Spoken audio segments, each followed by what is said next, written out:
Okay, so I've laid out some wrapping paper because that's what I'm painting on today because I just needed to be, you know, feeling in the festive mood. I'm outside, so that's like full disclosure that we've got dogs barking. We've got tin blowing because we haven't had a chance to repair some of the tin that's missing on our little shed.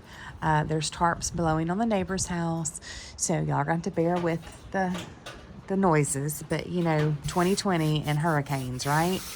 But Christmas has got to be better. So what we're gonna do is, what I've done is I've measured off 3 inches from here to here. All right, the 3 inches is where I've put the tape, and I've put it straight across. If you just want to mark a ruler, and if you don't have any tape, just mark a ruler because you're gonna paint, and it's 7 inches in between. So then you're gonna pull it down 9 inches and put another piece of tape. And then, like I said, this is going to leave like a 7-inch stripe to paint across. When you paint, thin coat, not a thick coat, okay? Less is more. Have you heard it before? Less is more. You don't want anything very thick. Obviously, what we're doing requires layers, and so there's drying time in between layers. If you put something on too thick and then you go to move on to the next step, you somewhat have a disaster on your hands. So remember to go less is more.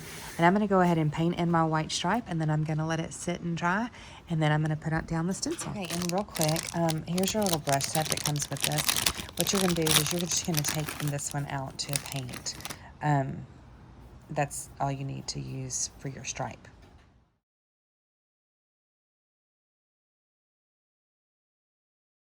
Okay, we are ready to put down our stencil. So what we're gonna have you do is I'm gonna have you flip it over, all right? So you're gonna flip it over, and I want you to rub it really, really, really good with your hands, all right? And then we're gonna slowly separate the white from the blue. What I've given you is in 3 layers. It's white, it's blue, and it's clear. And so we're gonna slowly slide back the white, and if any of the blue comes up like it's doing right there, y'all ignore my fingernails. They've just taken a beating. But that's because I've been doing some other stuff while I wait for things to dry. So anyway, we're gonna slowly slide back the white, making sure that all the blue stays on the clear. Okay, and so it's just kind of a go and fold. I always recommend you do it low and at an angle. You're sliding it back, you're not pulling it. If you pull it, you're gonna pull your stencil, you're gonna stretch your stencil out, and well, you're just gonna mess it up. So we want to slowly slide everything back, and I want you to go low and at an angle. You're going to keep going until you have it all peeled off. I'm just going to ignore, we're going to ignore the dog. Yeah. It's really hard to ignore the dog, I get that. But we're going to slowly slide all this off. Okay, so now that we've gotten the white peeled off, you're gonna flip it over and you're gonna lay it down, and you're just gonna kind of shimmy this around. You can adjust it any way you want to make it fit in between. You want the Christmas to be in between your white stripe, and you want Mary to sit above it. So I've just kind of used the M and the Y as my guides to measure. I always suggest that you kind of hold it up, take a look at it, and once you have found the mark, you're gonna press it down really, really good. I think I'm there. If I'm not, and somebody wants to say something negative about it, then I don't think they're my friend. So, middle of my little,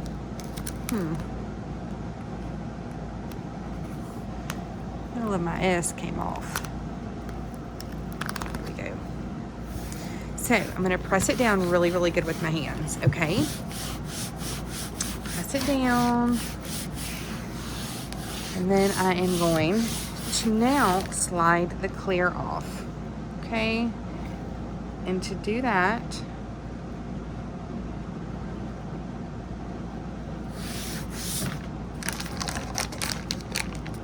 I'm gonna slowly separate the clear from the blue. And now we wanna make sure that all of the blue stays on the board, okay? So we're gonna come through and we're just gonna slide all of this off. And sometimes we have to press as we go to make sure that these pieces stay down. In this case, it's sticking really, really well, which is a delight. So I'm not having to press them down. And I'm gonna slide it all the way off.